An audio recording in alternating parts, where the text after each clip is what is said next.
Welcome to the Betfred Boxing Show with myself, Don McGuinness, and former world champion Anthony $1 Million Crolla. And Anthony, well, we've got a lot to look forward to. We're going to be talking Clarissa Shields. She's in action at the weekend. So we've got special guest Savannah Marshall, world champion, and again, a fight that we'll talk more about, but we think will happen down the line. We're going to be joined by Mark Tibbs, sunning himself, but also in the Joe Saunders camp. But first, as we're already referred to Billy Joe, we're going to look back at Canelo at the weekend in Miami. It was a matchroom show, and of course, in with Avni Yildirim. And as you predicted last week, you said you thought third or fourth round. Well, yes, it didn't I think quite. it did. You were pretty much spot on then, really, weren't you? Because he didn't come out for the fourth, and it was as big a mismatch as you're going to see. It was, and it was for that kind of occasion, the big ring entrance and stuff. I think Mauricio Sullivan has come out since saying, you know, we have to look at the mandatory situation. Well, that was well documented before, so it's all right saying it now. It was, listen, you never begrudge anyone of the shot, but it just seemed very, very odd how Yildirim was Canelo's mandatory. You know, when you looked at his recent form, what happened was what everyone thought was going to happen. You know, Canelo looked great. It was just, it was a very comfortable night for him. I think the only positives really to come out of, well, listen, we got to see Canelo twice again in size. 8 weeks, Callum Smith, and then 8 weeks later he's fighting his mandatory, which he's got to do. But also now there's no injuries, and we set up for May the 8th with another Brit in Billy Joe Saunders. But yeah, a massive show, and another what expected, but another devastating performance from Canelo. As you said, positives. It was an event. 15,000 people were there. Yeah. Again, it was the Canelo show. So he had a ring entrance. Eddie Hearn had been talking about he was going to give Canelo a ring entrance that he wanted, and he got all that, didn't he? It was all bells and whistles, and that's what it was, wasn't it? It was a show, and again, you know, there were no surprises. It was just as one-sided as we say that as you would expect. Yeah, there was, like you said, everyone knew what was going to happen, and like some people was like, Yildirim, you know, should have let his hands go more, but if he did, he probably would have gone earlier. In all, you know, being realistic. It's just that now, and I think, listen, Canelo, when you look at the quality of his opponent, you look on his resume, who he's fought, I suppose he was allowed an easy night. I know they say there's no easy nights in boxing, but that was always likely to be one. Now, moves on for all the belts.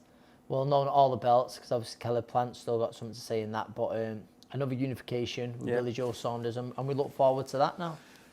You know, in a good way, though, in terms of him taking care of the mandatory, means that the four belts are all in his sights this year. So, you know, his idea is pretty clear what he wants. He wants to be undisputed by the end of the year. So the next part of that puzzle is Billy Joe Saunders, we now know, May the 8th. So Canelo, 58 fights. 30 years of age, and again, his record just phenomenal. He's fought everybody. He likes to take on the Brits, and Billy Joe has the the unenviable position, but he's going to earn a lot of money. It's a big night for Billy. And we're going to get into this a little bit more, but again, Billy Joe and his record, what have you seen of Billy Joe Saunders and who he's fought to suggest that he goes in there with a positive frame of mind to take on Canelo? And Billy Joe will go in with a positive frame, and that's the character of the man. I've knew Billy Joe Saunders since him being a schoolboy. He was always a schoolboy, really stood out. I think he joined that elite club of 4 schoolboy titles right through, won everything, went to the Olympics as a kid still. I think he was 18, wasn't he, when he went to Beijing. An unbelievable talent.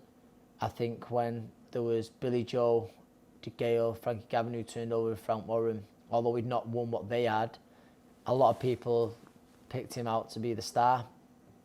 If he managed to do this, then he'll go down, not in boxing history, but British boxing as one of the greatest wins of all time. Why you've got to give Billy Joe a chance, and I think what a lot of people refer to, there was a fight, it was a few years back now, it was a while back, and Canelo's improved massively since then, but the Lara fight, slick southpaw, on the move, there's similarities there. Billy Joe's got lovely skills. He give Canelo a lot of trouble. Trout give Canelo bits of trouble. Again, southpaw on the move. And the question is, Billy Joe, can he do it as good as them two? You'd like to think yes. So that's what it was. I think stylistically, if you are going to pick someone to go up against Canelo, I know I was in the corner with Callum Smith, but stylistically, you'd have that slick moving southpaw, who are a nightmare for almost any fighter, but with Canelo in the past. But he certainly has to, which I'm sure we're going to get onto, he certainly has to show something he's never shown before. He has to, like you say, that maturity to stick to that game plan. Timing could be everything, but as it shows in his last 2 fights, well, his last handful of fights, Canelo's looked absolutely, near to unbeatable. Yeah. It's going to be tough, but I think why people are excited about, or will be excited about, is because of Billy Joe's style. Listen, it's going to be no secret. Billy Joe's going to be on the move, on the back foot, that slickness, and he's going to look to cause Canelo problems through that. He's not going to stand there, look to push Canelo on the back foot or hold his ground, hold his feet. We know what we're going to get, I think, without Mark Tibbs won't have to give too much away. We're thinking that's how the fight's going to plan out. Well, of course, Billy Joe was with Jimmy Tibbs and Mark Tibbs when he won the world title against Andy Lee. He obviously, he's been with the Ingle camp, he's been with Ben Davison, but he's back with Mark Tibbs now. So to find out a little bit more, myself and Anthony, we packed our bags, we flew over to the Canaries. No, we didn't. It would have been nice. But we did catch up with Mark Tibbs, who is in the Canaries, to find out a little bit more about how everything is panning out for Billy Joe. Yep. Mark, it looks very nice where you are. I know you're obviously in the Canaries with Billy Joe, and again, just set the scene for us. Just kind of tell us a little bit about how it's all going over there and why you're there and how things are panning out with Billy. Well, the reason, to be honest, when Billy Joe Saunders won his world title, his middleweight world title in 2015, my father was Billy Joe's main trainer. He was his head coach, and we decided as a team to take him to mainland Spain to warm weather training, and mainly to hold a bit of focus, and so it was eat, sleep, train, eat, sleep, train, eat, sleep, train. Sometimes rest and recover, but when he was touching on big time boxing, Billy Joe Saunders, it was very difficult at home because of his. You get friends and families that want to see and be in touch with Billy Joe. So that cycle, that training, professional, elite training regime was broken quite often, keeping him in England. And so I believe that when we took Billy Joe Saunders, my father took Billy Joe Saunders in 2015 to the MGM gym in Spain, now met MTK. I believe he's not broke that cycle ever since. So I think he's adopted that, and he's excelled in that, going abroad to warm weather training. It's just it works for some, and it don't work for everybody, but it works for Billy Joe Saunders right now, and being what it's like back home with the lockdown scenario. Lockdowns everywhere, but as you know, the professional boxing gyms are allowed to open, but it's always nice to wake up when the sun's shining in the winter months and preparing for a fight. So that's why we're here in the Canary Islands. I know that was, like you said, that was 5 years ago now. It was the Andy Lee fight, wasn't it? Mark, what do you see as the main things that Billy Joe's, improved mentally now? You think he'd be much stronger now, wouldn't it? With age, maturity, that comes. And obviously you think for a fight like this, he's going to be pushed harder than ever before. Not just harder, but smarter than ever before. Yeah, 100%. As soon as I got back involved with Billy Joe Saunders for the John Murray fight, I recognised immediately the maturity in his body, in his strength, and also in his thinking, and he's always been strong-minded. He's always been a phenomenal trainer. He broke pain barriers after pain barriers after pain barriers. But, we've got to remember, and he needs to be reminded, that he's a slick man. He's a slick, free-thinking fighter. A slick, free-thinking fighter. And we couldn't take that away from him in any way. And he knows he's got the intelligence and the know-how and stylistically to take on someone like Canelo Alvarez, and he's going to need it. Of course, he's going to need that. Of course, 100%. Mark, I just want to ask you, because obviously Canelo is the golden ticket. You know, he's fought a lot of Brits. It's all gone his way. Anthony was in the corner with Callum Smith just before Christmas. He's just done an absolute number on Yildirim. And again, you know, from a negative perspective, no one's going to give Billy Joe much of a chance, really. I know you're going to tell me that you'll have different ideas. Of course you will. How does he put a dent in the Canelo machine? You know, power-wise, we know that obviously Billy's got all the skills in the world, but how power-wise can he do what no one else has done and put a dent in that machine that is Canelo? Well, you know, you have to look at what you're working with and what you're up against. Like you're saying, can we put a dent in Canelo's armory? But you know, we can box around and we can diffuse and take away power and exploit areas. You know, so there's another way of fighting. I don't know if you can read into what I'm trying to say here. So, and I don't want to go too into detail because, you know, it's not fair on me talking like I'm going to talk because of what I can see Billy Joe can and perhaps he will do into diffuse them missiles and exploit the openings and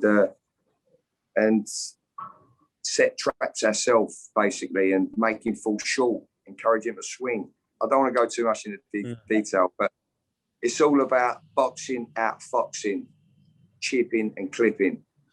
But obviously we've got it works two ways. We understand that. We're all aware of that. But it's about pulling off a perfect game plan. I believe Billy Joe Saunders will do that on May the 8th. Yeah. Daniel Dubois suffered a crushing defeat. You've got to rebuild him now, and you've got to get him back to where everyone was very excited.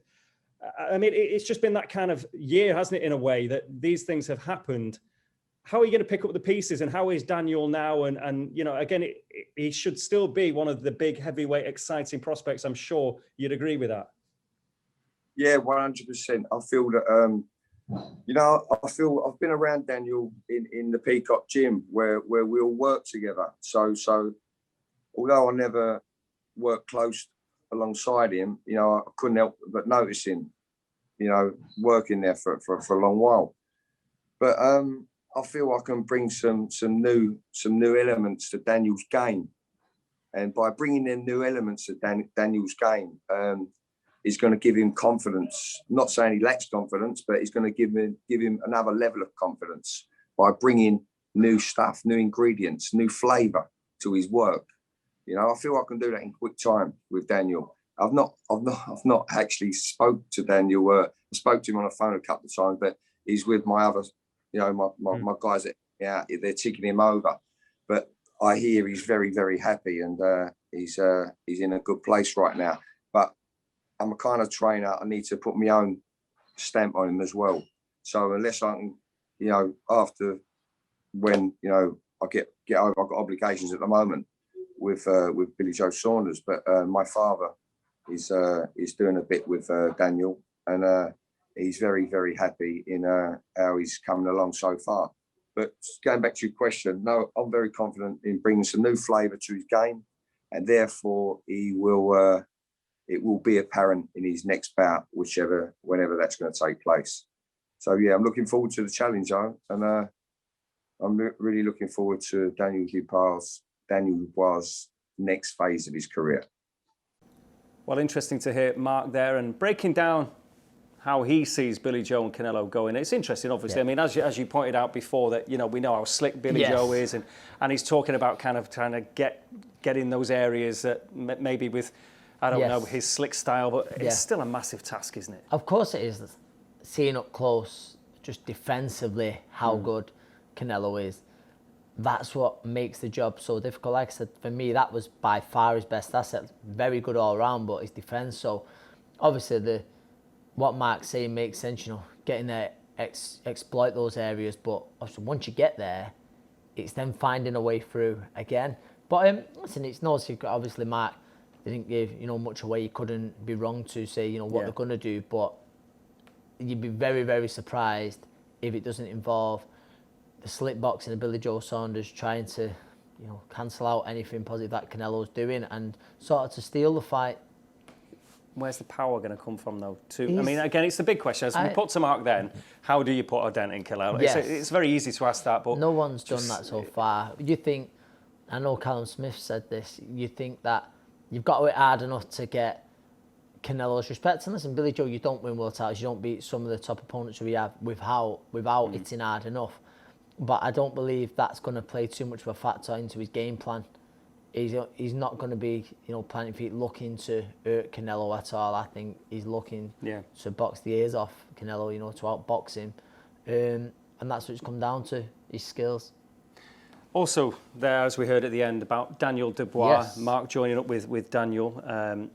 It's been a crushing time for him, clearly, with the Joe Joyce defeat and, injury to the eye and everything else. But, Mark really bullish about the future for him. It's good to hear, isn't it? And a change of scene won't do Daniel any harm. No, of course not. And he's a super talent. It's like, I think we spoke about this at the time, like how he's been written off, and I think sort of the manner in how the fight ended. But Dubois here to fight another day now. Thankfully, the eye injury is not career-ending, and he comes back now. Another good winner too, and people start talking about Dubois the way there was before the Joe Joyce fight. Like you say, remember, he lost to a very, very good heavyweight in Joe Joyce. And speaking of heavyweights, because we did preview the action, the all-New Zealand affair over the weekend with Joe Parker in with Junior Farr, and it was, you could see with the crowd over there in New Zealand, just prior to another lockdown, a mini lockdown that they've gone into, but they got the event over the line, and it was huge. You could see how big it was. And again, it was two guys that knew each other from the amateurs, and you could kind of see that at the start of the fight as well, couldn't you? With Farr and his long, he had, it was well fit for that kind of amateur style, 3-round style, basically, wasn't it? Yeah, I'll be honest, I really expected, big domestic showdown. I expected fireworks at some point. It wasn't the greatest fight at all. I think more something that we're talking about an awful lot later was the scorecards at the end of the fight. I think a lot of people had it so close.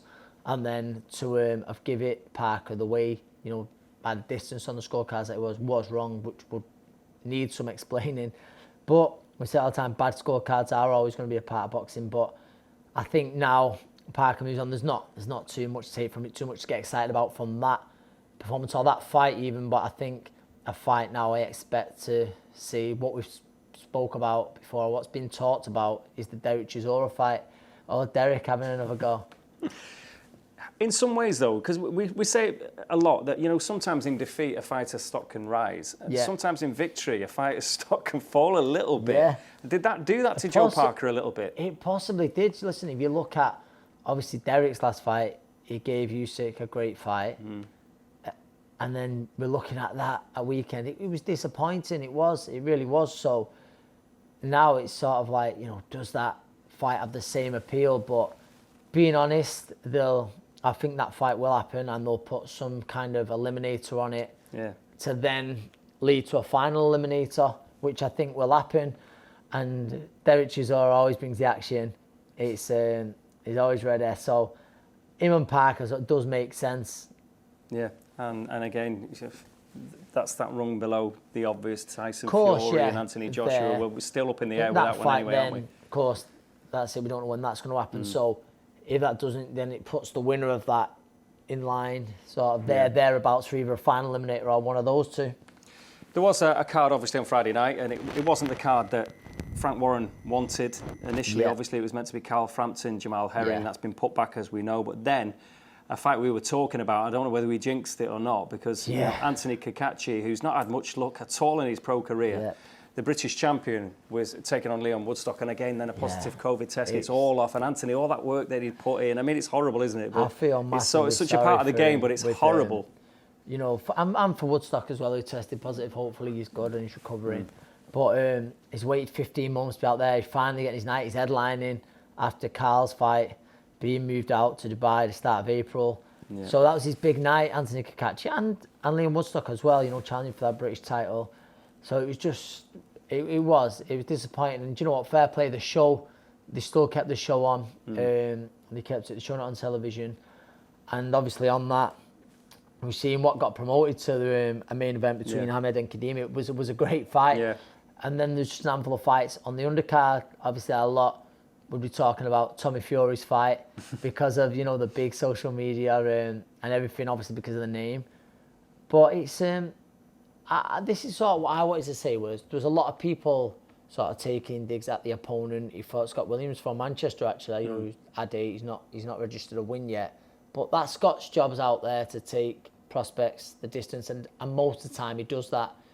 But I think because of the profile that Tommy has, people was quick to jump and he's fighting a guy who's never won. But if Tommy Fury was just a lad with the amount of fights he's had very limited amateur experience, it wouldn't even be talked about.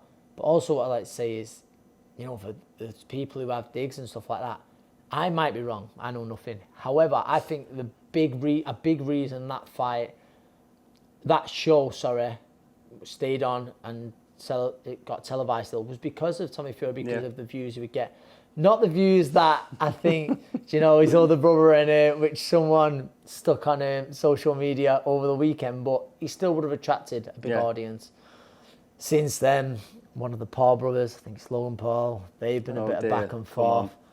He's going to bit WWE, and that we'll see. But listen, one positive about that, but let's remember, Tommy was a boxer before he went on to Love Island. He's a boxer now. So he's not someone who's just jumping on it. I think one of them Paul brothers could get you out of retirement, I think, if they keep going the way they're going. Wow, yeah. And I think you might be right. There won't be many you would, but I think one of them two would be. It's crazy. And I mean, we spoke about it. It's just sort of the disrespect that they bring. And I say it's so hard because when they fight, I think we spoke about it, was it last week? Teofimo Lopez. There's a great chance he might end up being on the undercard of one of them, which is mad, but that's sort of the world we're living in at the minute in the sport. Yeah, and as you say, fair play to Tommy Fury. He did the business. John Fury in his corner as well, and Tommy's never lifted any no weights whatsoever. No, he's some specimen, isn't he? He's got the Fury genetics, I think. Yeah, no, he is. He's in a great shape, like very body beautiful. Yeah. Well, I say the Fury genetics, like Tyson was never body beautiful, or even like Yuri, but yeah, very body beautiful. And it was a good fight. And then obviously we saw the huge ticket seller. I shouldn't say ticket seller, you know, the fighter, like a talented lad in Hina fighting Ryan Oliver. Reminds you, I think Ryan, few weight divisions out of his way, but he gave a great account of himself. I would have loved to have seen Nathan Heaney's ring entrance with a crowd. We've seen it once before, but mainly on social media. When the crowd's about, that's one ring entrance. I'd love to see live. Sam Noakes. Great display from him. Yeah. So listen, some lads got out there and he got some work that night in the current climate. That's only a positive thing. Well, that's the key point, isn't it? The lads getting work. Of course it is. It is. So that's the key point. And Ryan Oliver, who was the opponent, obviously for Heaney, as you say, he's jumped up in weights. He's taken an opportunity, and in the left, the big left at the end of the seventh. I thought, hang on a minute, where's he had his success. So Ryan's a talented lad. Like I say, he's fighting a few weight division. He gave a great account of himself, and hopefully now he continues at the right weight division and Heaney pushes on. And just a word as well, because the main event, that shouldn't have been the main event, but was. But there was a great storyline with Kademi, who's come from Afghanistan, and again, there's an amazing story of how he ended in the UK. And so obviously the script was torn up a little bit with Ahmed, but that's the beauty of it, isn't it? You know, Kademi was a story going in there, but Ahmed was like, well, no, it's my night too, and he, you know, it was a good solid fight, wasn't it? Yeah, good, very, very good fight, very close on the cards, like you say. I thought Ahmed just done enough, a deserved winner, but it was a great fight, and since it's a fight that we won't mind seeing again. Yep. Another fight then coming up that we do want to see because of the implications as well that will involve a Brit. Clarissa Shields is in action, and again, she's very much a force of women's boxing. Yes. This incredible talent, and back-to-back gold medals, of course, as an amateur, now doing everything right as a pro. She's taken on Marie-Eve Decaire, who's Canadian, who's got the whole of Canada behind her. It's a pay-per-view event. Again, you know, women's boxing in the pandemic, it's another step forward, you hope. And Clarissa, a real talent, isn't she? Unbelievable. I don't know if I mentioned it on here before, but I'll always remember 2012, before the Olympics. I was there and was watching the US team spar because they was using Amir Khan's gym in Bolton. And I remember seeing this 17-year-old girl in sparring. I couldn't believe what I was watching. I was like, wow. And I remember phoning my friends around saying, listen, there's a 17-year-old in the gym here. what odds is she to win Olympic gold? And that's what I knew. She'd only lost once to our own Savannah Marshall, but looked unbelievable. And somewhat she very humbly puts at times. She's the greatest woman of all time. But listen, she's got a claim for that. 2 Olympic gold medals. The fight at weekend, I think she becomes the first. Is it in a 4-belt era? There's a mad fact like, you know, two weights to be undisputed. So every credit, she's going pay-per-view. Well, the only woman, but you can't think of many men that have done it. The only person that comes to mind is Evander Holyfield, which is cruiserweight and heavyweight, which is something that we're not going to see again. Yes. So she is making massive strides. She's making massive strides. Like you said, she's heading her own pay-per-view. Hopefully that does well. But again, the women's sport's growing. And I think more than anything, from a selfish point of view, we just want it to build up so we get to see our own Savannah Marshall in with her. Well, we're going to hear from Savannah in a minute. But you just touched on something that's very interesting then, when you say about her making a joke about being humble, because she likes to trash talk a bit. And she's not shy in saying what she's worth. And she's not shy in giving it. Now, sometimes, obviously, there's a line, isn't there? And sometimes with the trash talking thing, I know it's not something you ever did. It wasn't your game. But sometimes, you know, I know fighters need to do that sometimes to get themselves revved up. Tony Bellew. Other times, people just maybe want that needle or are that way inclined. She knows her worth, and she's making a big noise. And she isn't humble. She thinks she's the best thing that's It's got, in this sense, it's got to be a good thing for women's boxing, isn't it? Yeah, I think so. And listen, if she does well with the pay-per-view numbers, I'm sure Savannah will say the same. It only makes that fight even bigger for her. So then, the big thing about women's pay compared to the men's, Joe, that's only going to rise. So she's doing, no matter what, like I said, joke about being humble and stuff, but she's raising the profile of the women's sport, probably in a different way, but very much like Katie Taylor. You know, she's done amazing things to go to profile. As now, like say Savannah, world champion. You see your Terry Harpy, Natasha Jones. The sport's just growing and growing. The women's side of it, and listen, hopefully, like her becoming a star. These huge fights, I've said it, the fight between her and Savannah, and possibly the biggest fight in women's boxing. One of the biggest fights in women's boxing history, I think. You talk about Layla Ali, Christy Martin, but I think where the women's sport's at now, that's it. Just mentioning Katie Taylor there now. I've just got pictures of Katie coming in effing and blinding and trash talking everyone. Just somehow that's not going to happen, is it? But that's what makes it so important. Everyone's different. Different. But as you mentioned, Savannah, of course, Savannah is key to all of this. Clarissa is fighting Marie Ivedicourt at the weekend, but we want to see a fight, Savannah Marshall. So a bit earlier, myself and Ant, caught up with Savannah, see how she's getting on. Well, thanks for doing this, Savannah. It's good to see you. And again, it's not too far for you, or not too long for you to wait for when you're out again. I mean, how are you feeling? How's everything going with you? I mean, again, still strange times, but a bit of light at the end of the tunnel for everyone. Yeah, I'm good. Training's going well. I'm boxing on the 10th of April, so I'm about 5.5 weeks out. I still haven't got confirmation on my opponent yet, which is a bit annoying, but it is what it is. You've just got to, keep your head on and train for every scenario, really. I was going to ask Savannah, how's training going, but I'll probably find out a little bit more in a few hours' time when I come up to the gym.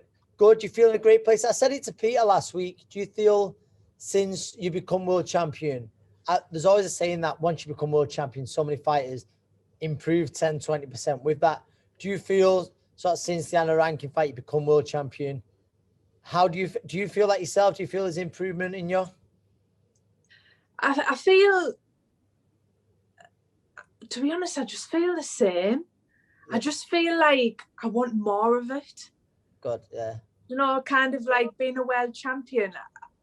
Everyone was saying, oh, just wait, you're a world champion, you'll feel different, things will change, and really nothing's changed. So I think I just want, it's like I'm still chasing for that something to change. No, of course, but I thought at the same time, that's great that the hunger's still there. There's a lot of people there who think the end goal was always to become a world champion, I'm guessing, Savannah, but now it wants to be at different weights, unified, disputed. It's you're waiting on an opponent now. I'm sure we're going to get onto a minute. I'm sure you're always talking about this. Weekend, obviously, we've got Clarissa Shields on weekend. Will you be watching it? I won't be watching it. I won't be watching it live, but I'll be in bed, obviously. But I will watch it, not just for the fight, but for the whole what she's doing for female boxing. It's the first pay-per-view women's super fight, isn't it? So honestly, I hope she does well. I hope she does really well, and it sells and people tune in. Because then it's another massive step for female boxing. Her opponent's also unbeaten, though, isn't she, Savannah? You know, the Canadian Marie. And again, she comes with ambition. She's not got, obviously, the amazing pedigree of Clarissa and yourself in terms of your own amateur pedigree. But, you know, she comes from a combat background and really fancies it. And again, she's got the whole of Canada watching. Yeah, I don't really know much about her. I just know she's a southpaw, so I know that in the past that's caused Clarissa problems when she's come up against southpaws before. So it'd be interesting to see. And like I said, I don't know much about Marie. And also Clarissa hasn't been in the ring for well over a year. So it'll be good to see what she brings. I'm excited for both of them. Savannah, I had this talk with Tash, and she'll say about how, like, when you first started off, there wasn't really a kit for you during the early days with the GB squad and that.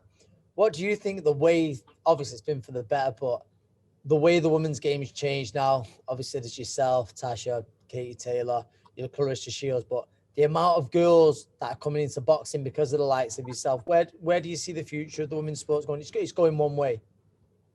It's crazy. I mean, when Tash was kind of before me, I come along when all that hard work of not even having a kit and having to write letters to the ABA, trying to get them to send them to tournaments. So I was quite lucky that I arrived just after all that struggle. But not your fault, you're younger, Savannah. Yeah. When I was kicking about, there wasn't even a pro scene. Yeah. And it's due to the likes of Tash and Katie Taylor and Clarissa. Do you know, the big surge after the 2012 that really, you know, it really popularised the sport for women. Yeah. So it has come on leaps and bounds, and especially during COVID, I think, because of the likes of, you know, I would say a female match isn't as expensive as a male's to put on. So women got a lot of limelight in COVID. Obviously Tash and Terry Harper, Katie was in there, Shannon Courtney and Rachel Ball. So it is making massive strides. I'd love to see it on par with the men's, but I don't think it'd happen in my career time. Maybe, you know, maybe the 2024 cycle, the Olympic cycle, maybe that's when it hopefully gets on par with the men. Just about a point on that, because I think you're right in that there's been a bit of momentum in the pandemic for women's boxing. But then we're talking about Clarissa this weekend, and Clarissa is going to dip a toe, or maybe more than that, with MMA. We know that she's going to run a boxing career and an MMA career now. She wants to do that as well. Is that a good thing or a bad thing? I mean, there's going to be more eyeballs on her, if you like, because she's going to be doing two sports. But for boxing, is Clarissa going into MMA a good thing? I think where MMA is and boxing is, I think they're light years away from each other. I think I talk about Eddie and what Eddie's doing now for women. Sorry, what's the main guy in MMA called? Oh, you've gone away. Well, yeah. UFC, but she's not going into UFC. I think she's going into a fighting league or Bellator or the PFL. PFL. She's going into PFL. But Dana is the key man, in what he's doing. Yeah. But what he was doing, he's been doing that, like popularising females in MMA, UFC years before Eddie was. So I think that if you look at the MMA, UFC fighters, the social network, you know, the Instagram and the Twitters, they've got loads more followers, loads more publicity. And I do think that is down to how popular MMA, females in MMA is. Boxing's a bit behind, really. So I think that's probably the reason why she's doing it, for the publicity. But fair play to her. If it brings her them pay-per-view buys, I'm all for it. Was you ever tempted, Savannah? Have you ever been tempted, approached through the MMA? Oh yeah, I have. Yes. Because of you know the publicity that they get compared to the female fighters, the fight passes. There's a big gap. April the 10th it is then, and so it obviously won't be Clarissa, but we can't obviously not talk about you and Clarissa, but for obvious reasons, because you're still that blot on her record, the only person to have ever beaten her, amateur or pro. So it's going to happen. It's got to happen, hasn't it, eventually? And I'm sure you're fed up of even talking about this, but it's something to look forward to, isn't it, with you two and the way your careers are going? 100%, yeah. That fight will, I believe, 100% happen this year, towards the back end of the year, when she's done with messing about within the MMA and the octagon. But no, that fight will definitely happen. Like I said, I think more for her ego. You know, she wants to get that win back, and obviously I want them belts. It's a very relaxed Savannah. It's great seeing her there, and obviously the Clarissa fight, as we understand, and it's great to hear her say by the end of the year. Brilliant thing to look forward to. But also her thoughts on MMA and Clarissa and all that kind of thing. You can see now where some of the women are thinking that they want to get paid, and if that's an avenue, Clarissa can do it. Of course, I'm rightly so. Listen, if Clarissa goes into MMA, she makes big noise there, and people are going to want to see the fight as well with the boxing. So it brings some of the MMA fans over there over this side to watch more of the females compete. I think as well, fair play to Savannah, because obviously Clarissa has been pretty vocal. She said, I really hope it's a success for the pay-per-view. And I honestly don't believe she's just saying it's because it makes our fight bigger. It might up the wages of our fight. I don't believe that. I think she genuinely wants that just for the women's sport in general. But on that side of things, the female fighters in the MMA business, the profiles through the roof. It has been, for I think, credit to the promoters in that sport, how they've got behind the female fighters and how they've made them stars is something that a lot of sports could learn from. You like a bit of the MMA, don't you? I do like a little bit of MMA, yeah. I don't pretend I'm really knowledgeable, but I'm a bit of a fan, yeah. Yeah, but I'm sure you've said once that you've kind of half had an eye on. Would you fancy a little go at that? I don't think I would now. I think it's when I was fit and that I thought I could learn how to the ground game, because it's very different. People think, if you're landing those small gloves, you would knock them over, but landing that shot is very different to landing a punch in boxing, when how low they can get, where feet are involved. Yeah. Never say never, but. I just don't know ever. Never say never. So we've got the exclusive. Anthony Crolla's coming back in the MMA. I'm fishing there for an offer.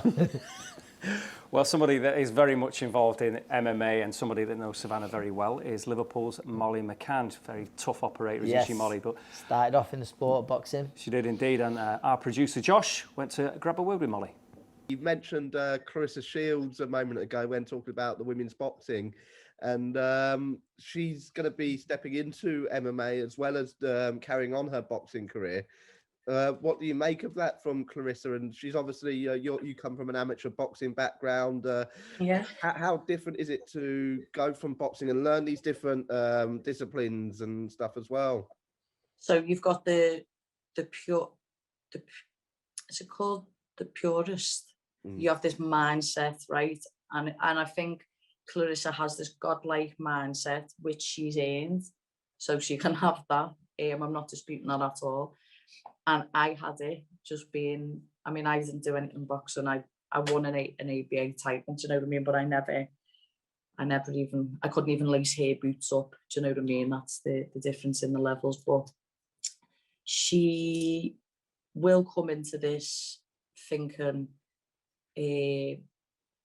because I've done it from experiences, like an arrogance and an ego where grappling.